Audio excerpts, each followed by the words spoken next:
Honorable Governor,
जनगण मन अधिनायक जय हे भारत भाग्य विधाता। पंजाब सिंध गुजरात मराठा द्राविड उत्कल वंगा। विंध्य हिमाचल यमुना गंगा उज्जल जलधि तरंगा। तव शुभ नामे जागे तव शुभ आशीष मांगे।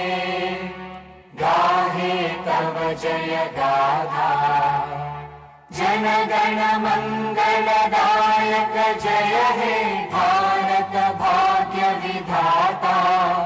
जय हे जय हे जय हे जय जय जय जय हे।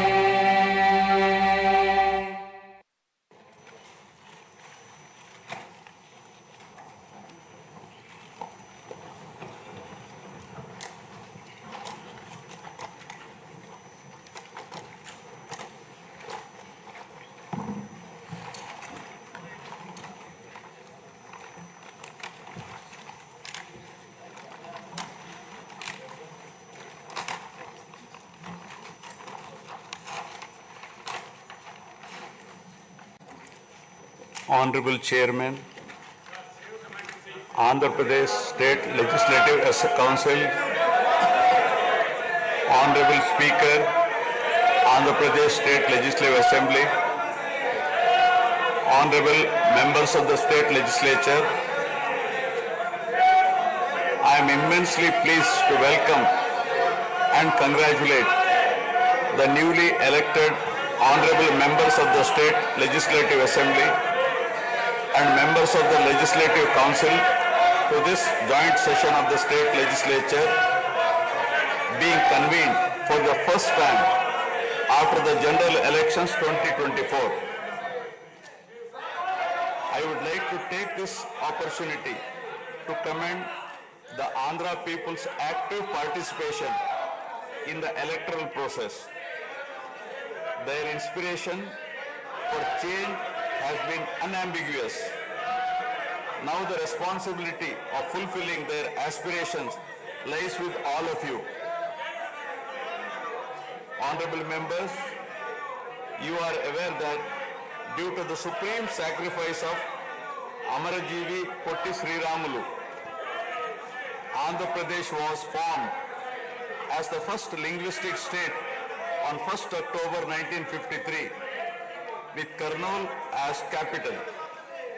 Thereafter, the state was recognized on 1st November 1956 and Telugu-speaking parts of Hyderabad state were made into the combined Andhra Pradesh with Hyderabad as capital. Accordingly, a lot of Telugu people moved to Hyderabad. Again, in June 2014, the people of Andhra Pradesh were forced to undergo another reorganization of their state, the most damaging experience of all. The united Andhra Pradesh was bifurcated unscientifically, undemocratically, and without adequate consultation with the stakeholders.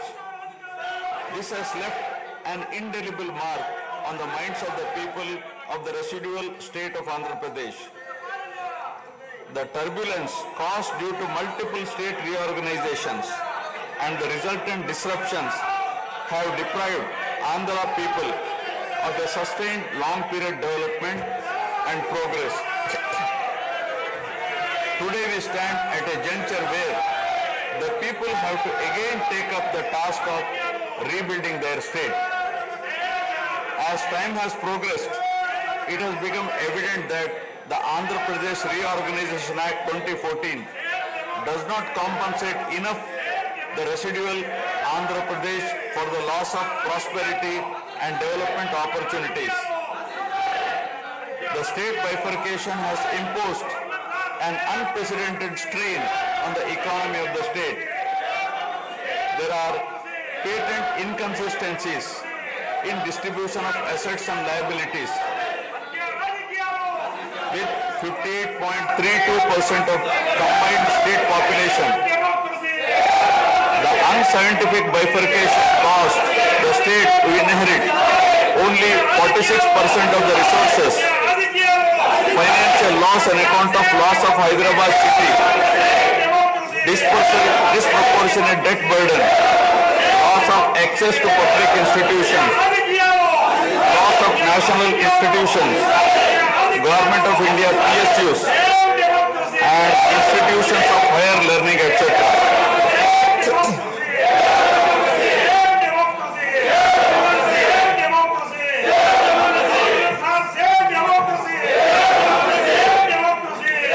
One can see that scientific criteria for apportionment were not adopted, while the residual state inherited huge revenue deficit. Debt was shared on population basis, assets on location basis, power sharing on consumption basis, and worst of all, educational institutions with no basis. All these factors led to the structural change in economy with reduction of service sectors from 51% to 44%. The per capita income too fell from 1,06,176 for the combined state to rupees 93,121 for AP. Notwithstanding the adverse impact of the state bifurcation and undaunted by challenges such as budgetary constraints, infrastructural deficiencies and unresolved issues, the government converted every crisis into an opportunity during the period 2014 to 19. The government had laid a solid foundation for a vibrant, sunrise Andhra Pradesh.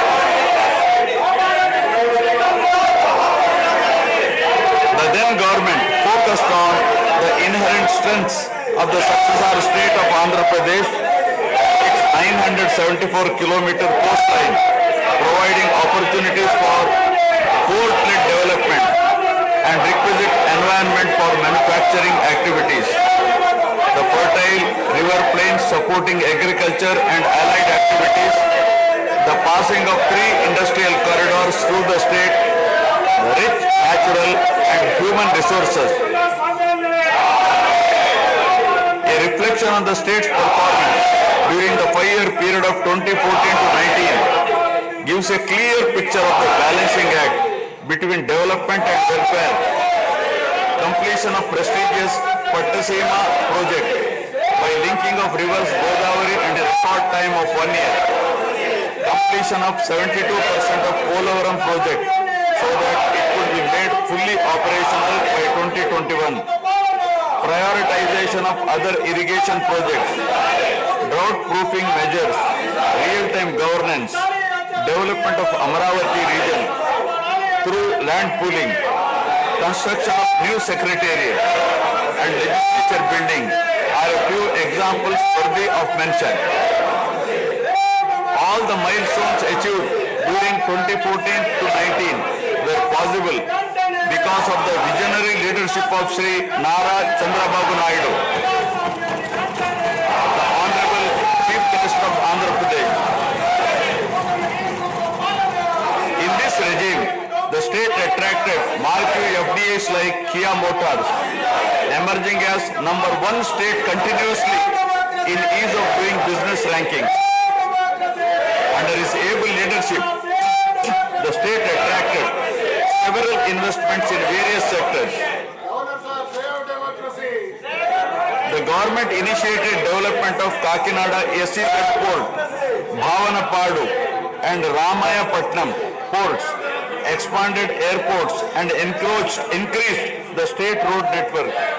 The development of infrastructure was balanced with welfare measures such as increase in old age pension, farm loan waiver, scholarships to students, construction of houses, etc. These development and welfare measures led to compound annual growth of 13.5% between 2014 to 19. While the state was set to take off on the path of high growth, the change of regime in 2019 again brought back the disturbing time for the nascent Andhra Pradesh.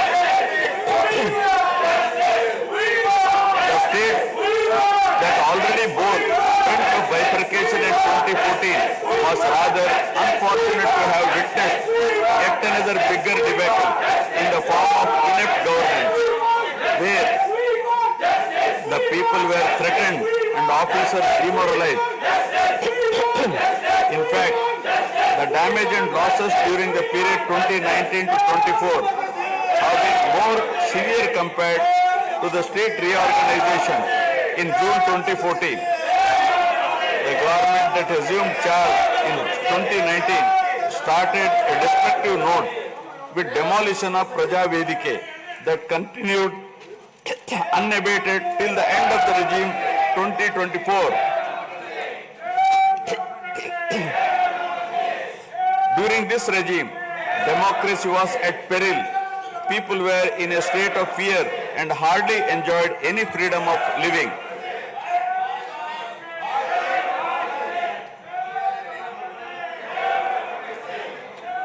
The regime revenge politics had severely hampered the state's prospects for prosperity and growth. Even the Honorable High Court of Andhra Pradesh had sought to convene a judicial inquiry into whether there is a constitutional breakdown in the state. The biggest damage was done to the brand AP. No noteworthy companies came forward to invest in the state. The corrupt practices at all levels, coupled with weaponization of instruments of governance across revenue earning departments for personal gains, sabotaging of checks and balances, made several state institutions and private companies defunct and forced the existing enthusiastic investors and entrepreneurs to move out of Andhra Pradesh to other states. The uncertain environment which rocked the confidence of the people in general and investors in particular started showing impact on the state finances, leaving them in a mess. Fiscal prudence was abandoned. Expenditure was beyond means in spite of limited revenue growth, and debt and liabilities rose sharply. Financial management is manifested by diversion of funds, higher taxation despite high inflation, increase in power sector liabilities, neglect of capital expenditure, which eventually resulted in slowing down of the economy. The enormous gap in resources was sought to be met repeatedly by borrowings through corporations and forcing them to spend on government expenditure, and in the process weakening the corporations.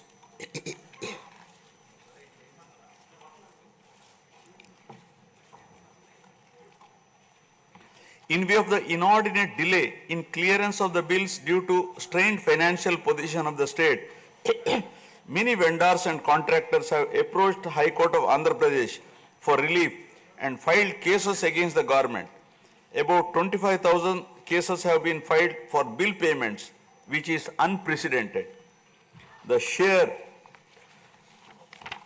number of contempt cases with personal appearances and arrest warrants against officials in several cases resulted in systematic humiliation and victimization of bureaucracy. This led to complete demoralization of administrative machinery. the capital expenditure reduced by 60% in 2019-24 compared to 2014-19. Departments such as water resources and transport, roads and buildings, which undertake substantial capital works, were left critically short of funds to carry out any works. The capital expenditure on water resources has reduced by 56%, and that on roads and buildings by an alarming 85% during this period.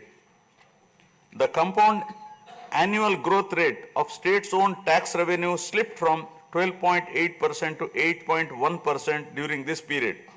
On the other hand, the revenue expenditure increased from 7.8% to 10.5%, whereas the capital expenditure growth declined steeply from 26.4% to 3.4%. Lower share of capital expenditure to public debt occurred during the period 2019 to 24 is a clear indicator that the government met revenue expenditure also through borrowed funds. The CAGR in per capita debt has been higher at 14%, while the CAGR in per capita income is only 9.7%. This reflects the fiscal profligacy of the previous regime as no capital formation took place. The Amaravati capital region, envisioned as the focal point of growth for the nascent state of Andhra Pradesh, was totally destroyed. With an attempt to scrap the Amaravati dream, the government confused the people with its malicious three capital cities idea under the guise of decentralized governance. During the period 2019-24, no irrigation project, no industries, no infrastructure relating to roads, buildings, hospitals, drinking water was taken up. Cancellation of MOUs in energy sector and other infrastructure projects further demonstrated the negative attitude of the government. Such disastrous decisions, unmindful of consequences, have led to unrest amongst the youth and job aspirants. Prevalence of uncertain environment has eventually led the youth towards addiction of illegal substances, causing a drug menace. The mental unrest and agony were not limited to the geographical boundaries of the state. The Telugu speaking people all around the world were upset and demoralized by the uninspiring deeds of the government. They anxiously and desperately waited for a change in governance that would take them forward in the 21st century. The progressive public policies of the AP government during 1996 to 2004 have today led to empowerment of Telugu people globally, enabling them to be amongst the highest earning Indian diaspora. The condemnation of demolition approach of the previous government by the people of the state, NRIs and other supporters, culminated in a change in government. A huge and historic mandate has been given to the NDA, hitting an unprecedented 93% strike rate, thus reaffirming faith in democracy.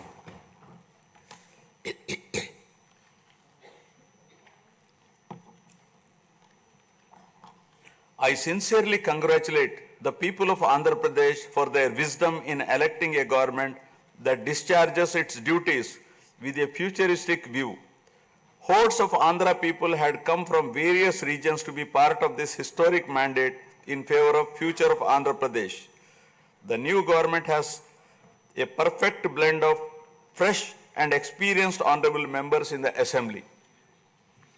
I once again welcome all the members who will be instrumental in making right policies in the interest of good governance and in the spirit of cooperative federalism. Honorable members, at this juncture, I feel it is also important to recall the glorious past of Andhra Pradesh. Renowned as Annapurna, rice bowl of India, the state used to support other states in ensuring food security. As a leader of self-help group concept, Andhra Pradesh stood out as an example in developing entrepreneurship, knowledge economy, and cultivating thrift amongst poor women. Use of IT in all areas of welfare and development was the cornerstone of state's vision. The misrule of the previous government, which lacked transparency, have compelled this government to put the facts before the people about the disruption of systems and rampant corruption prevailing during the last 5-year term. Accordingly, my government has released a series of white papers highlighting numerous discrepancies in fund utilization, misappropriation, resulting in huge loss to the state exchequer and the natural resources base of the state. I would present some of the key takeaways of the white papers. Completion of Polavaram, the lifeline of Andhra Pradesh, is of the highest priority. The Polavaram project has been completely derailed.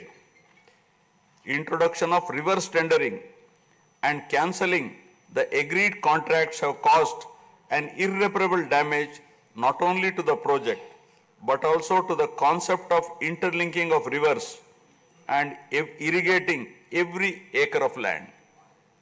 Unilateral announcement of 3 capitals for the state resulting in 1,631 days of farmers' protest.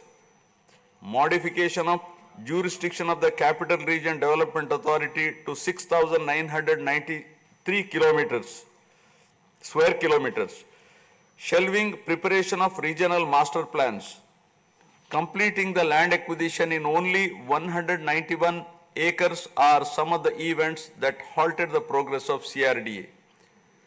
This led to a potential loss of about 7 lakh jobs and estimated loss of wealth of about rupees 2 lakh crore along with loss of investment and growth opportunities. Andhra Pradesh, which enjoyed the distinction of being the first state in the country to have introduced reforms in the power sector in 1990s, had achieved energy sufficiency from 1996 to 2004.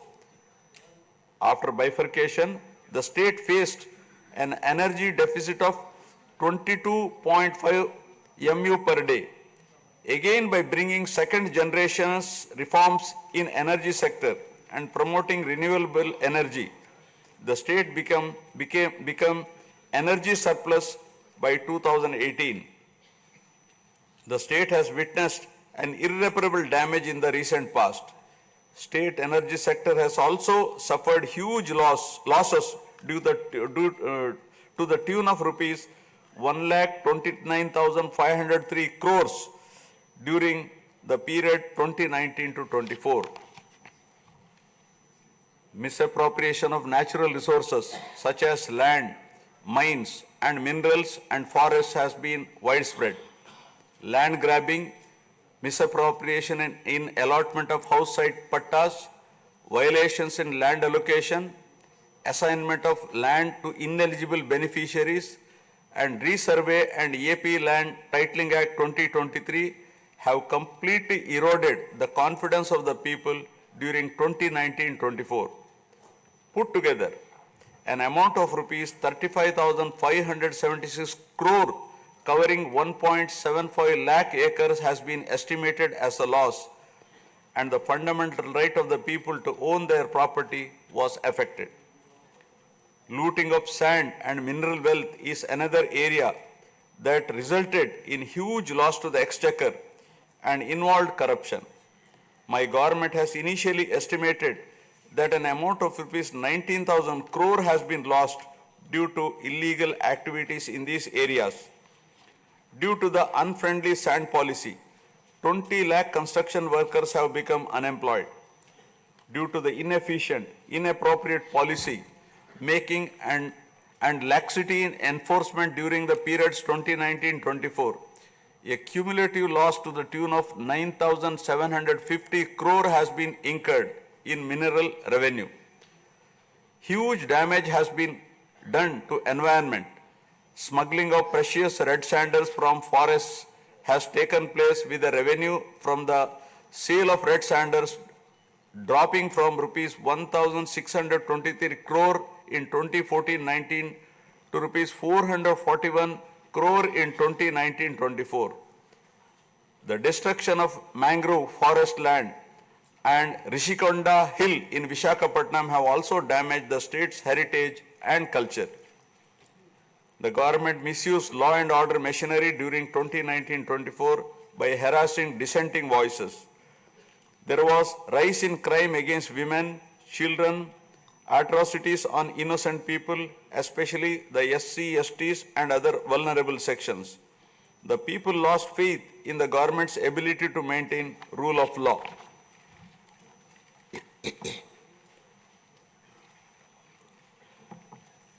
The previous government also made a mockery of the excise revenue streams of the state. The VAT on excise was reduced and diverted to AP State Beverages Corporation as a special margin, which otherwise would have come to the government as revenue. The government levied the additional retail excise tax on the issue price of liquor sold by APSBCL and escrowed the same for repayment of loans taken by APSDC. While the APSBCL started supplying low quality liquor and introduced unknown brands at significantly higher rates, there was increase in black money due to smuggling of IMFL across the border districts. These policy practices have caused irreparable damage to the excise revenue streams of the state. As a result, it has become difficult for the new government to meet even the essential committed expenditure with the reduced revenue of the state. The overall debt has more than doubled in last 5 years, with huge outstanding payments of salaries and pensions, debt repayment for the debt burden of about 10 lakh crore, payments for the power sector dues, civil supplies and other liabilities has become challenging. Putting the governance back on track is truly a Herculean task. My government has already started fulfilling the pre-poll promises and announced that steadfast commitment to Super 6 promises. My government has launched its trademark people-centric governance soon after assuming office with a series of measures such as announcing a mega DSC for filling up 16,347 teacher vacancies, abolishing the Land Titling Act, enhancing social security pensions to rupees 4,000, organizing a skill census, and reopening the Anna canteens to provide food for the poor at a very nominal rate of rupees 5 and supply of free sand. My government will initiate other important measures also. I am sure my government, under the able and proven leadership of Shri N. Chandrababu Naidu Garu, the Honorable Chief Minister of Andhra Pradesh, and Shri Pawan Kalyan Garu, Honorable Deputy Chief Minister, with complete support of Shri Narendra Modi Garu, Honorable Prime Minister of India, will make all-out efforts in fulfilling the aspirations of the people for developing the state.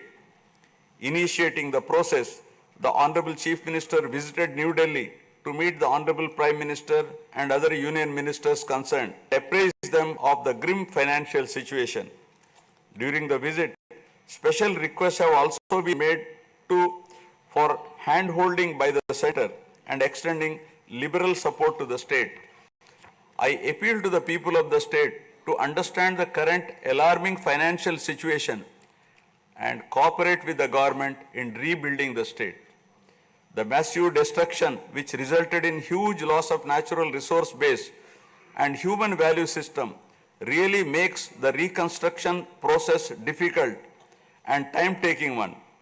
To assess the complete loss, plan for resource mobilization and development is a cumbersome task. It requires collective thinking, extensive discussions with intelligentsia and academicians to explore ways to overcome the current crisis. It also involves finding ways to restart the entire development ecosystem through short, medium and long-term plans in the light of the new development paradigm of Viksit Bharat at 2047. The extent of real damage done to Andhra Pradesh in the last 5 years had not come in public discourse thus far. The misgovernance from 2019 to 24 created a trust deficit with regulatory authorities and damaged the brand of AP amongst investors. The people now given a strong mandate to the NDA to rebuild the brand AP and regain the trust. Honorable members, usually winning elections and assuming responsibility is a happy event. But now we are meeting in different and difficult circumstances. Perhaps for the first time in the country, the members are not in a position to rejoice and have the means to meet people's aspirations immediately. Keeping this in view, my government is proposing to go for budget after meaningful deliberations. With several issues relating to state bifurcation remaining unresolved, my government has taken initiative and visited New Delhi to meet the concerned in Union government, including Honorable Prime Minister and also Telangana government, with an intent to quickly find amicable solutions. The resolve shown by the 5 crore people of the state to reinstate democracy and elect people-friendly government with an unprecedented mandate is required to be appreciated yet again at this hour of crisis to help the state to rediscover its past glory. I would like to conclude my speech with the inspiring words of Swami Vivekananda. I quote, "We are responsible for what we are, and whatever we wish ourselves to be, we have the power to make ourselves. If what we are now has been the result of our own past actions, it certainly follows that whatever we wish to be in future can be produced by our present actions. So we have to know how to act." Jai Hind.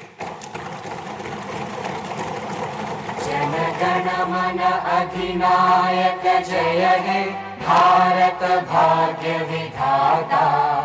Punjab Sindh Gujarat Maratha Dravid Utkal बंगा। विंध्य हिमाचल यमुना गंगा उज्जल जलधि तरंगा। तव शुभ नामे जागे, तव शुभ आशीष मांगे। गाहे तव जय गाथा, जन गण मंगलदायक जय हे भारत भाग्य विधाता। जय हे जय हे जय हे जय जय जय जय हे।